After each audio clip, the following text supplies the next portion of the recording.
벌써 마지막 주일입니다.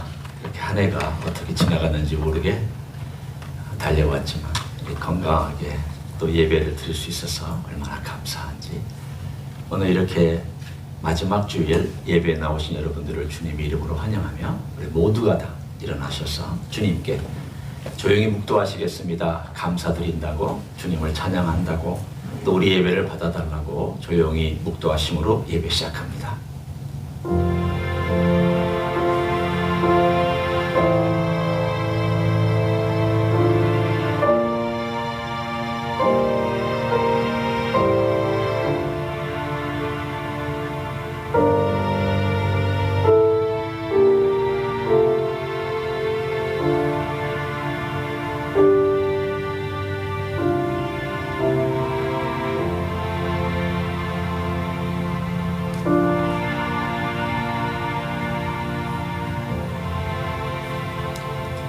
주님 고맙습니다.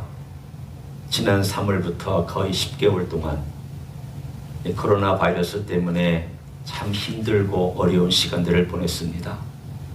그러나 이 모든 것에도 불구하고 주님께서 우리의 삶을 인도하셨으며 주님 우리의 삶을 채워주신 것을 감사드립니다. 한 해가 주님의 인도하심 가운데 있었으며 또 한 해를 마감하며 또 한 해를 맞이하는 모든 시간도 주님의 인도하심 아래 있음을 믿습니다. 오늘도 주님을 의지하며 주님께 예배드리러 나온 종들을 기억하여 주옵소서. 예배를 받으시옵소서. 하늘의 영광이 가득하고 이 땅에는 주님의 평화가 가득하게 축복하여 주시옵소서. 예수님의 이름으로 기도하옵나이다. 아멘. 함께 찬송하시겠습니다. 35장입니다.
앉으셔서 이 시간 통성으로 기도합니다.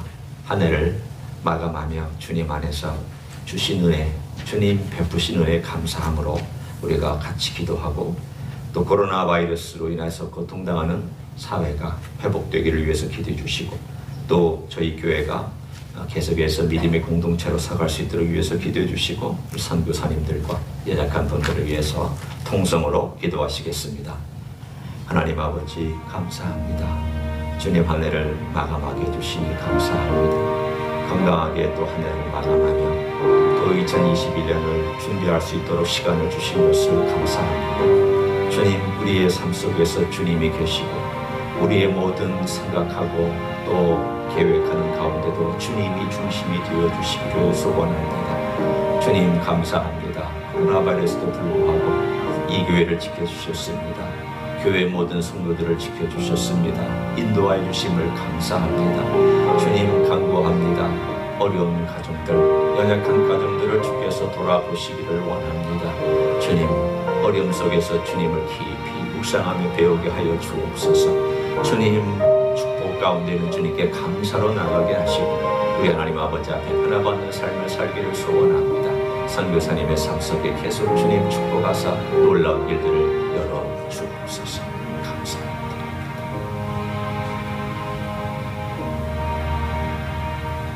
이 모든 기도의 제목을 사랑이 많으신 예수님의 이름으로 기도하옵나이다. 아멘. 함께 사도신경을 고백하시겠습니다. 전능하사 천지를 만드신 하나님 아버지를 내가 믿사오며 그 외아들 우리 주 예수 그리스도를 믿사오니 이는 성령으로 잉태하사 동정녀 마리아에게 나시고 본디오 빌라도에게 고난을 받으사 십자가에 못 박혀 죽으시고 장사한 지 사흘 만에 죽은 자 가운데서 다시 살아나시며 하늘에 오르사 전능하신 하나님 우편에 앉아 계시다가 저리로서 산자와 죽은 자를 심판하러 오시리라. 성령을 믿사오며 거룩한 공예와 성도가 서로 교통하는 것과 죄를 사하여 주시는 것과 몸이 다시 사는 것과 영원히 사는 것을 믿사옵나이다. 아멘. 50장 찬양하겠습니다. 다 같이 일어나셔서 동원하시겠습니다.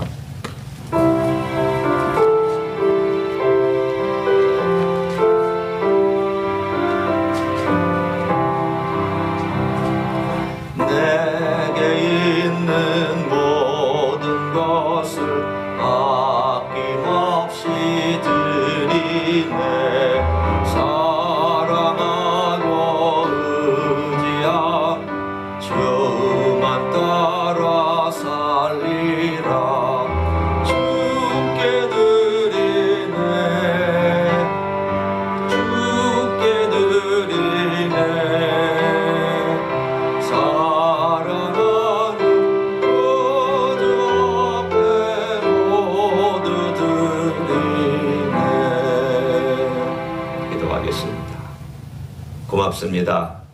한 해가 주님 손에 있었습니다. 또 앞으로 2021년도 주님 손 아래에 이 모든 세월과 공간이 있음을 믿습니다. 주님, 오늘도 주님께 감사 헌금으로 11조로 다양한 헌금으로 드리는 종들을 일일이 기억하여 주시기를 원합니다. 주님, 우리가 감사할 수 있어서 감사합니다. 드릴 수 있어서 감사합니다. 헌신할 수 있어서 감사합니다. 예배 드릴 수 있어서 감사합니다. 주님, 모든 것이 우리의 삶 속에 감사의 제목으로 날마다 감사와 찬양이 넘치는 세월이 될 수 있도록 축복하여 주시옵소서.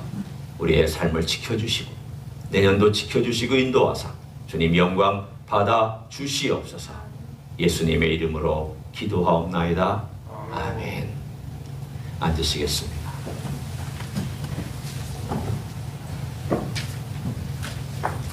오늘 예배에 오신 여러분들을 주님의 이름으로 환영합니다. 한 주 한 주 지나다 보니까 벌써 끝자락까지 왔습니다. 참 앞으로도 또 그렇게 갈 걸 우리가 기대하고 내년은 올해와 다른 또 새로운 일들을 주님께서 우리의 삶 가운데 허락해 주실 줄로 분명히 믿습니다.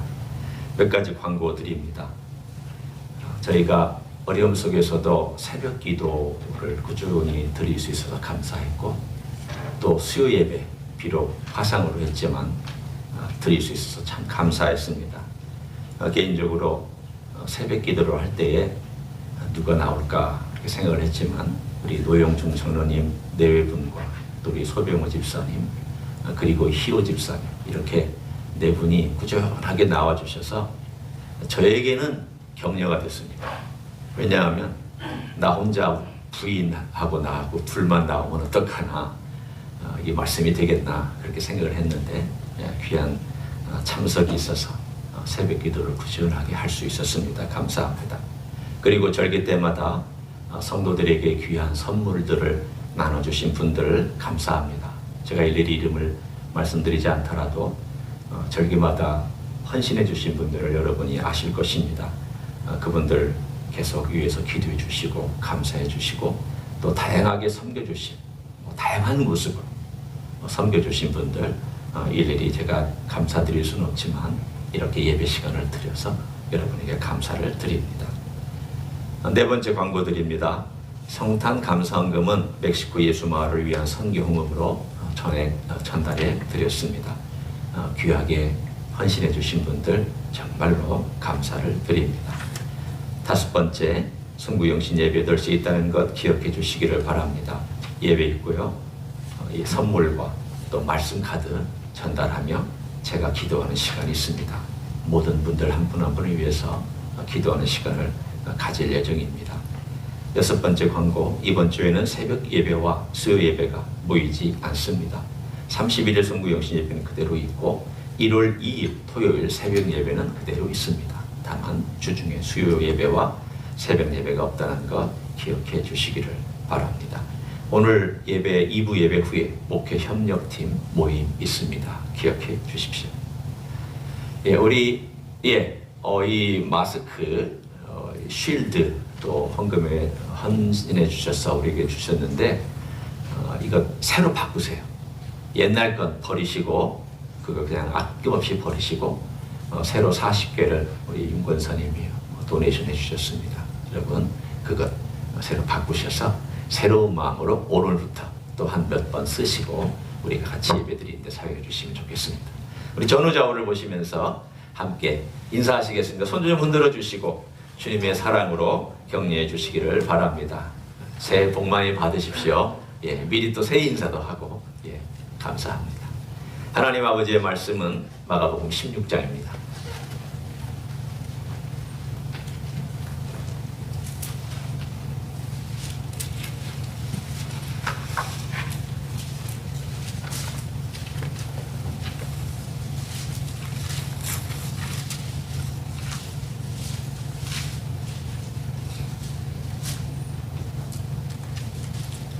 마가복음 16장 1절부터 8절까지의 말씀을 제가 읽고 나눕니다.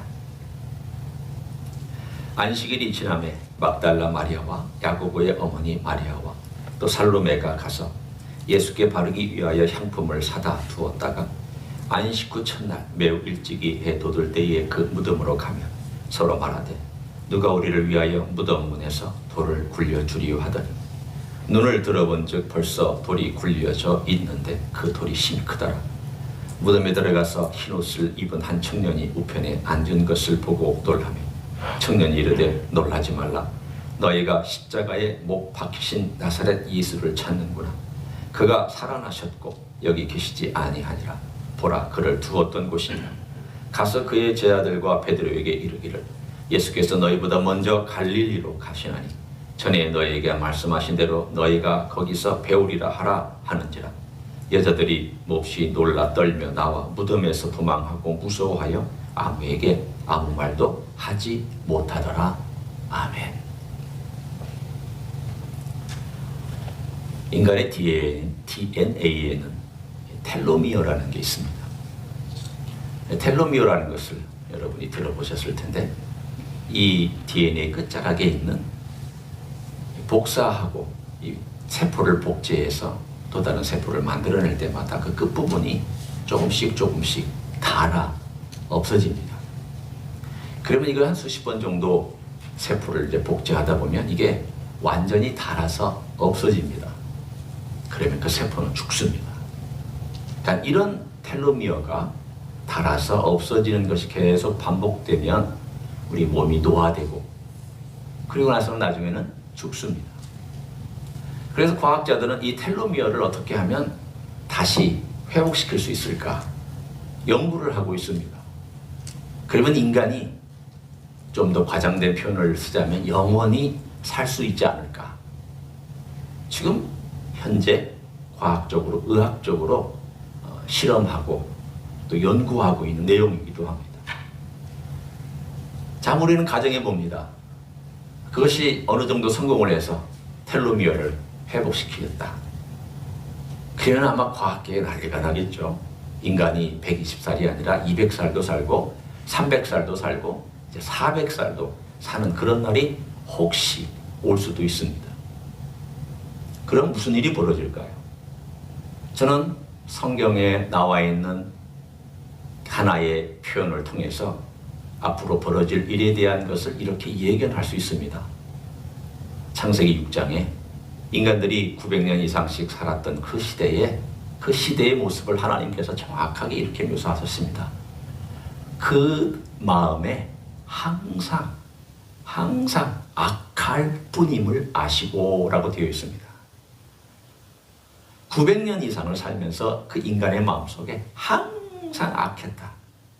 이 말은 인간의 연수가 길어지는 것이 인간을 결코 하나님께 가까이 다가가는데 만들지 못했다. 오히려 더 멀어지게 만들었다라는 표현으로 저에게 읽히고 들립니다. 인간의 작품은 부패합니다. 인간이 만드는 시도와 방법들은 부패하게 되어 있습니다. 그러나 하나님의 방법은 부패 대신 부활이 있습니다. 인간은 부패를 가져오지만 하나님은 부활을 가져옵니다. 인간은 어리석음을 가져오지만 하나님은 지혜로움을 가져옵니다. 오늘 마가는 바로 우리들에게 하나님께서 이 땅에 예수 그리스도를 보내주셔서 어떤 역사가 될 것인가에 대하여 피날레를 우리들에게 보여줍니다. 그런데 피날레가 이상하게 짧게 그리고 갑자기 낭떠러지서 뚝 떨어지는 것처럼 끝나버립니다. 9절부터 끝절까지는 믿을 만한 사본에는 없기 때문에 나중에 예수님 승천하신 이후에 300년이나 지난 한참 후에 적혀졌던 그런 사본에만 있기 때문에 신빙성은 없습니다. 따라서 저는 9절부터 20절을 설교하지는 않을 것입니다. 믿을 만한 모든 사본들은 다 8절까지만 있습니다. 그러면 왜 마가는 이렇게 갑작스럽게 예수님의 부활과 그것도 맨 마지막에 놀랍고 당황스럽고 그리고 도망가고 떨고 두려워하는 그 이야기로 갑자기 뚝 하고 이야기가 끝나버릴까? 오늘 그것을 함께 여러분과 나누려고 합니다. 그 뒤는 여러분에게 써나가는 이야기로 남겨놓았습니다. 부활의 이유는 너가 쓰는 것이다. 그 다음 장들은 바로 당신들이 써가는 것이다. 오늘 저는 그 이야기를 하나님께서 주신 부활의 이야기를 함께 나누려고 합니다. 예수님께서 죽으신 지 3일째 되는 이른 아침에 세 여인이 그곳을 찾아갑니다. 그 찾아갈 때 그들은 향품을 들고 예수님을 둔 무덤을 눈여겨보았습니다. 이 세 여인들은 예수님이 돌아가신 것을 멀리서 봤고 예수님을 십자가에서 내릴 때도 거기에 참관했습니다. 아마도 예수님 피를 닦을 때 그리고 수의를 입힐 때 어쩌면 그 여인들이 거기에 동참했을 수도 있습니다. 그리고 어느 무덤에 갖다 놨는지를 유심히 보았다가 그들은 돌아가서 토요일날 하루를 온전히 새고 주일 아침 일찍이 그들은 향품을 가지고 왔습니다. 대책 없는 여인들입니다. 미안한 표현이지만. 왜냐하면 분명히 로마 병정이 지키는 걸 알고 있습니다. 큰 돌이 있습니다. 그런데 자기들이 힘 가지고는 도무지 굴릴 수 없는 이 돌이 알고 있는 걸 분명히 아닌데도 불구하고 무턱대고 향품 들고 무덤가로 향해 왔으니까 말이죠. 성경의 기록들을 보면은 이렇게 터무니없는 이야기들이 많습니다. 만약 이 부활이 가짜였다면 이렇게 터무니없는 이야기를 지어내지 않았을 겁니다. 차라리 논리적으로 받아들일 만한 이야기를 지어내지. 사람들이 신빙성 있게 받아들일 만한 이야기를 지어내지. 아니, 여인들의 증언도 그 시대에 받아들여지지도 않고 여인들이 무턱대고 무덤가에 달려가서 향품을 가지고 갔다는 것도 이상하고 도대체 이 이야기에는 논리도 없고 이성적인 판단도 없고 모든 것이 사실 이야기 구성으로 보면 엉망입니다. 그런데도 마가는 이걸 그냥 기술합니다. 말이 안 되는 이야기들인데도 다 그대로 이른 아침에 여인들이 향품을 들고 예수께로 달려갔는데 이 돌을 누가 굴려주리요? 굴려줄 사람이 어디 있습니까 지금? 누가 도움을 구합니까? 누구에게 달려갑니까? 제자들은 다 숨어 있는데. 그래서 이 말도 안 되는 이야기를 쭉 전개해서 갔더니 돌이 굴려져 있는 걸 보고 놀랍니다. 첫 번째 놀란 사건입니다. 놀란 다음에 가슴이 콩당콩당해서 그 무덤에 들어가 봤더니 웬 한 청년이 천사와 같은 청년이 앉아 있습니다. 두 번째 놀랍니다. 그러니 청년이 또 얘기를 합니다. 오늘 본문에 있는 것처럼 너 나사렛 예수를 찾는구나. 그런데 그분이 여기 계시지 않다. 그분이 누웠던 자리 보아라. 그분이 먼저 가서 전에 말씀하신 것처럼 갈릴리에서 제자들을 만난다고 전해라. 이 말을 듣고 그들은 혼비백산해서 놀라서 오늘 본문에 있는 것처럼 8절에 보면 그들의 모습에 대한 쓰고 있는 동사들이 몇 가지로 등장합니다. 보십시오. 얼마나 자주 그걸 쓰고 있는지. 여자들이 몹시 놀라. 이제 놀라는 정도가 극에 달했습니다. 몹시 놀랐습니다. 또 떨며 또 무덤에서 도망하고 또 무서워하여 또 아무에게 아무 말도 하지 못하더라. 그냥 부활의 첫 번째 장면의 이야기는 환희와 기쁨이 아닙니다. 여러분 오해하지 마세요. 부활했더니 갑자기 사람들이 기뻐하고 기대한 놀라운 사건이 내게 주어졌구나. 이런 놀라운 기적이 일어났구나. 그렇게 여긴 사람은 아무도 없습니다. 아무도 없습니다. 제자들 그렇지 못했습니다. 여인들 그렇지 못했습니다. 여인들은 죽은 예수의 시체를 찾았을 뿐입니다. 사랑했지만 그 사랑은 과거에 죽은 예수에 대한 사랑이었습니다. 그들은 향품을 준비했지만 이 향품은 부활하실 주님을 상상조차 하지 않고 죽은 예수님의 몸에다가 바를 향품이었을 뿐입니다. 부활은 예측하지 않은 사건입니다. 예측할 수 없는 사건입니다. 그래서 당황합니다. 그래서 놀랍습니다. 그래서 신기합니다. 그래서 경이롭습니다. 우리의 이성을 뛰어넘으니까, 우리의 감정적으로 받아들일 수 있는 한계를 뛰어넘으니까, 내가 받아들일 수 있는 어떤 조건을 뛰어넘으니까 이 부활은 두려운 일이요, 놀라운 일이요, 또 동시에 당황스러운 일이요, 혼란스러운 일입니다. 여러분, 부활은 그리스도인의 삶 가운데도 머리로 잘 받아들여지지 않습니다. 감정적으로도 잘 받아들여지지 않습니다. 우리 의지로 받아들이려고 해도 쉽지 않습니다. 그게 당연합니다. 그게 당연하지 부활을 쉽게 받아들이는 것은 당연한 게 아닙니다. 부활을 쉽게 받아들이지 못하는 것이 당연합니다. 그런데 이런 경이감이 없다면 부활이 진짜 부활일까요? 사람들은 자기가 컨트롤할 수 있을 때 편안해합니다. 내 이성으로 컨트롤할 수 있을 때 편안합니다. 내 계산으로 할 수 있을 때 편안해합니다. 내 손 안에 있을 때 편안해합니다. 그런데 내 이성을 벗어나면 불안해합니다. 내 계산을 떠나면 어쩔 줄 모릅니다.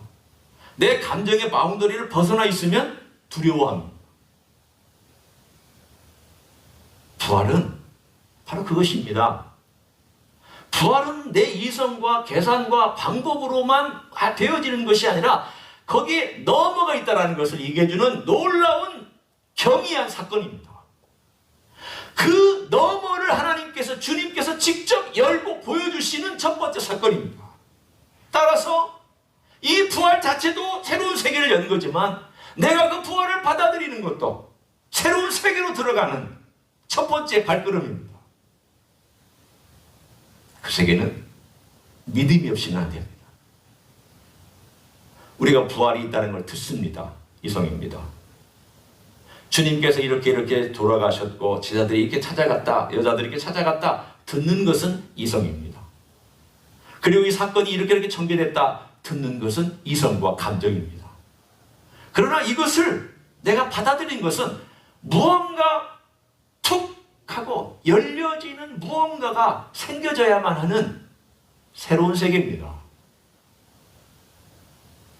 부활은 그 당황스러운 세계를 우리들에게 툭 던져줍니다. 마가가 얘기합니다. 하나님의 아들의 복음의 시작이라. 그리고는 그가 세례받는 장면부터 출발해서 하나님의 아들이 어떻게 인간들을 섬겨주는지를 쭉 묘사합니다. 그리고는 그 섬겨주는 놀라운 사건이 십자가에서 클라이막스를 맞이합니다. 그 클라이막스는 비극적인 사건처럼 보입니다. 엘리 라마 사박당. 그러나 그 다음은 바로 그 사건의 의미를 우리들에게 전달합니다. 성전의 휘장 둘로 갈라졌더라. 그래서 우리들에게 그 놀라운 메시지를 전해주는데 성전의 휘장이 갈라진 그 일을 주님께서 행하셨지만 그 길로 먼저 들어가신 분이 있습니다. 바로 오늘 그 이야기를 이 마가는 우리들에게 툭 던져줍니다. 지금부터 부활 자체가 어떻게 경이로운지를 제가 설명하려고 합니다. 오늘 여기 보면 6절과 7절에 이렇게 나오죠. 청년 이르되 놀라지 말라. 당연히 놀라운 일이니까 놀라지 말라고 얘기를 합니다. 너희가 십자가에 못 박히신 나사렛 예수를 찾는구나. 이 말은 무엇을 의미하고 있습니까? 너희들이 지금 번지수가 틀렸다. 너희들이 찾는 게 뭔가를 알아야 한다. 뭘 찾으라는 겁니까? 그가 살아나셨다. 여기 계시지 않는다. 보라, 그를 두었던 곳이다. 다른 말로 얘기하면 너희들은 이 자리에 머물고 있고 이 무덤에 남아있는 예수를 찾지 말고 살아계신 예수를 찾아라. 핵심이 어디 있습니까? 부활에 있습니까? 예수에 있습니까? 예수에 있습니다. 이게 왜 중요할까요? 여러분, 부활은 하나님이 예수님 없이도 행할 수 있습니다. 그런데 하나님은 그렇게 안 하셨습니다. 이 부활은 예수님을 통해서 했고 예수님이 의도적이고 주도적으로 행하는 것입니다. 제가 바꿔 설명합니다. 부활이 주님을 주님으로 만든 것이 아닙니다. 주님이 부활하셨기 때문에 부활이 부활다워진 것입니다. 주님께서 부활을 창조하시고 그 부활을 이 땅에 보여주신 겁니다. 자, 제가 두 가지를 비교합니다. 천지창조와 부활을 비교합니다. 천지창조도 하나님 아버지와 아들 예수 그리스도와 성령께서 합쳐서 일하셨습니다. 하나님 아버지께서 계획하셨고 그분의 능력을 부여하셨으며 예수님께서 직접 손대시고 인간까지도 만드셨으며 그분의 말씀으로 이루셨습니다. 성령께서 운행하시고 인간에게 기운까지 바람까지 불어넣어 주셔서 우리를 생명이 되게 만들어 주셨습니다. 부활을 봅니다. 하나님 아버지께서 일으키셨습니다. 그분의 계획입니다. 그분의 능력입니다. 그러나 동시에 예수 그리스도 그분은 이 부활을 자기에게 직접 적용했습니다. 과거의 천지 창조 때에는 모든 창조를 제3자에게 그리고 본인을 떠난 제3자에게 적용했습니다. 동물들에게, 식물들에게, 인간들에게, 자연세계, 별에, 우주에 적용했습니다. 그런데 이 두 번째 창조는 자신에게 적용을 했습니다. 내가 먼저 이 부활을 경험할 것이다. 창조주지만 나는 이 부활을 창조해서 내게 적용한다. 여러분 가만히 생각해 보십시오. 저는 이 사실을 생각하면서 이건 천지 창조보다도 더 위대한 일이다. 왜냐하면 하나님이 없는 가운데서 이 천지를 창조하신 것도 위대한 일이고 이것도 상상을 초월한 일이죠. 그러나 창조주는 창조주셨고 피조물과 거리를 두셨습니다. 분명히 분리되어 있었습니다. 창조주는 창조주였고 피조물은 피조물이었습니다. 그런데 부활에 와서는 이 경계가 허물어집니다. 어떻게 허물어졌느냐? 바로 창조한 것을 본인이 몸으로 본인이 직접 자기 자신에게 그 창조물을 그 피조세계를 적용시켜 버렸습니다. 얼마나 위대한 일입니까? 너희가 여기서 죽은 예수를 찾는구나. 그는 다시 살아나셨다. 그는 부활하셨다. 그는 본인이 창조한 그 부활을 자기 몸에 지니기로 작정하셨다. 여러분, 그래서 부활은 경이롭습니다.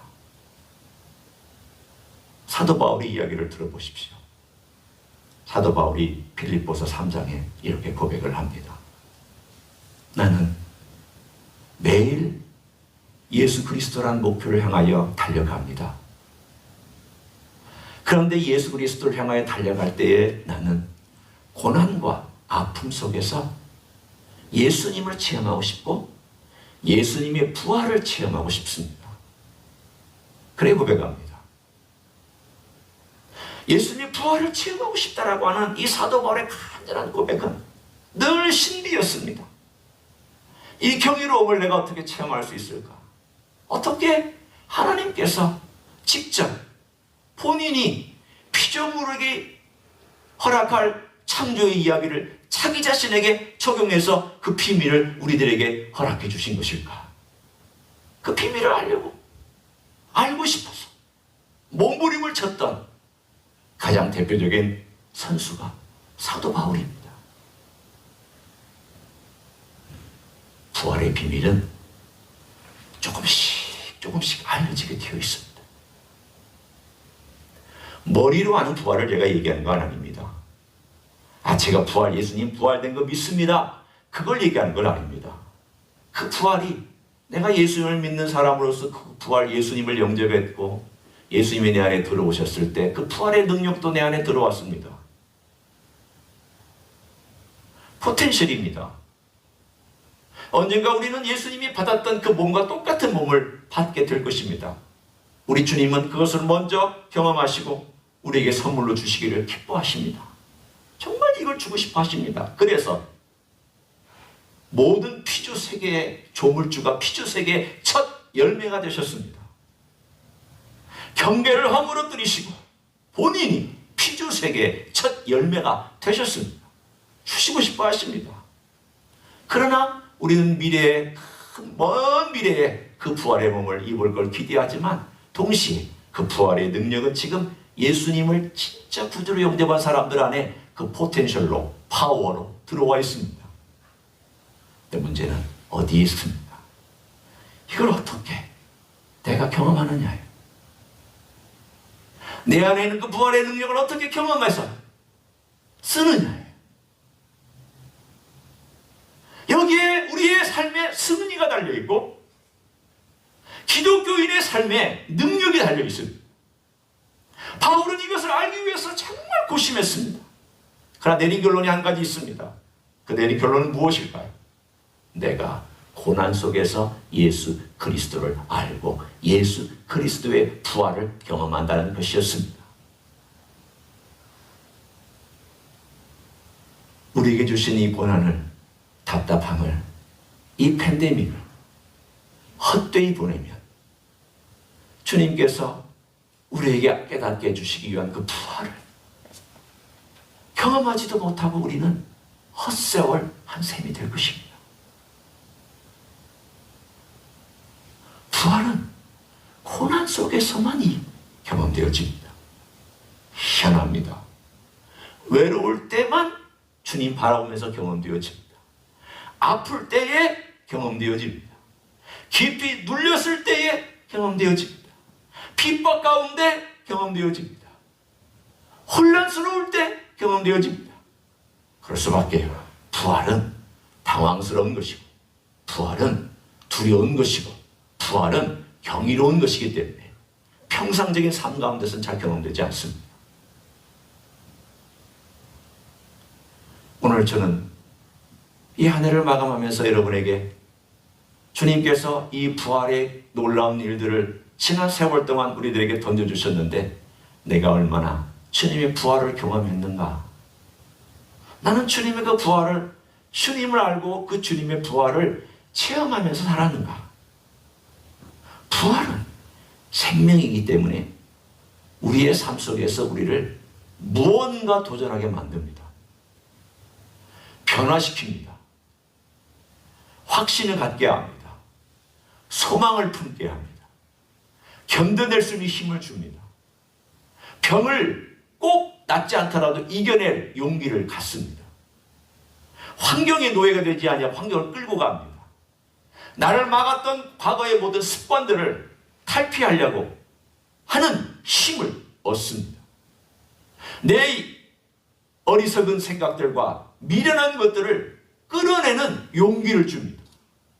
그런 변화가 확실하게 일어나는 열매들이 생깁니다. 그게 부활의 능력입니다.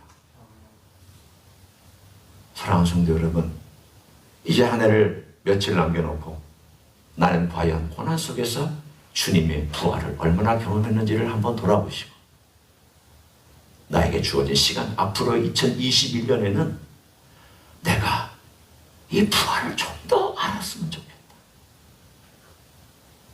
바울처럼 주님, 저는 매일 죽습니다. 그러나 제가 죽는 것은 죽기 위하여 죽는 것도 아니요, 내가 내 자신을 죽일 수 있어서 죽는 것이 아니라 그리스도를 알고 그리스도의 부활을 알기 위하여 제가 그리스도를 경험하고 그 그리스도의 부활이 내 안에서 살아있는 것을 경험하고 싶어서 저는 매일 죽습니다. 그런 삶을 살아가게 도와주십시오. 이렇게 한 해를 마감하며 한 해를 기대하며 걸어가는 분들에게 우리 주님께서 부활의 권능을 경험하게 만들어 주실 줄로 믿습니다. 그런 놀라운 삶을 살아가시기를 예수님의 이름으로 간절히 축원합니다. 기도하시겠습니다. 주님, 마가는 그 끝부분을 이상하게 짧게 끝냈습니다. 부활이 얼마나 당황스러운 것이며, 부활이 얼마나 두려운 것이며, 부활이 얼마나 놀라운 것인지를 간단한 이야기를 통해서 우리들에게 전해 주었습니다. 그렇습니다. 부활은 경이롭기 때문에 당황스럽습니다. 경이롭기 때문에 혼란스럽습니다. 경이롭기 때문에 놀랍고 두렵습니다. 그러나 그 세계가 있기 때문에 주님은 말씀해 주셨고 우리에게 남겨주신 걸 감사합니다. 그 놀라운 세계, 그 신비한 세계, 그 경이로운 세계, 오직 믿음으로만 들어가는 것을 말씀해 주시니 감사합니다. 믿음으로 들어가기를 원합니다. 그리고 믿음으로 우리 주님을 더 알고, 믿음 가운데서 환란이 있고 역경이 있고 두려움이 있고 이 세상이 불안하고 불확실한 가운데서 오히려 우리 주님을 알고 부활의 능력을 경험하는 하나님의 종들이 될 수 있도록 축복하여 주시옵소서. 올 한 해를 주님 부활 내 삶 속에서 다시 한번 점검하고 내년 한 해 우리 주님의 부활을 의지하며 소망 가운데 우리 주님 오실 것도 기대하고 내가 변화받을 것도 기대하고 새로운 일들이 일어날 것도 기대하고 우리의 모든 소망을 주님의 부활의 근거를 두고 살아갈 수 있는 하나님의 종들이 되게 하여 주시옵소서.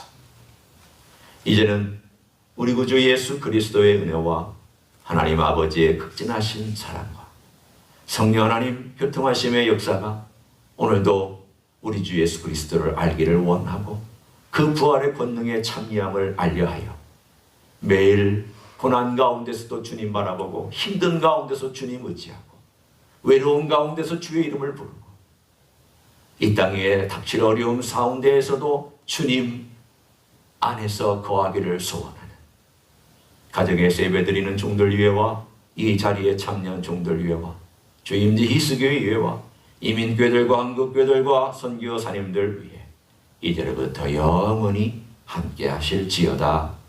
아멘.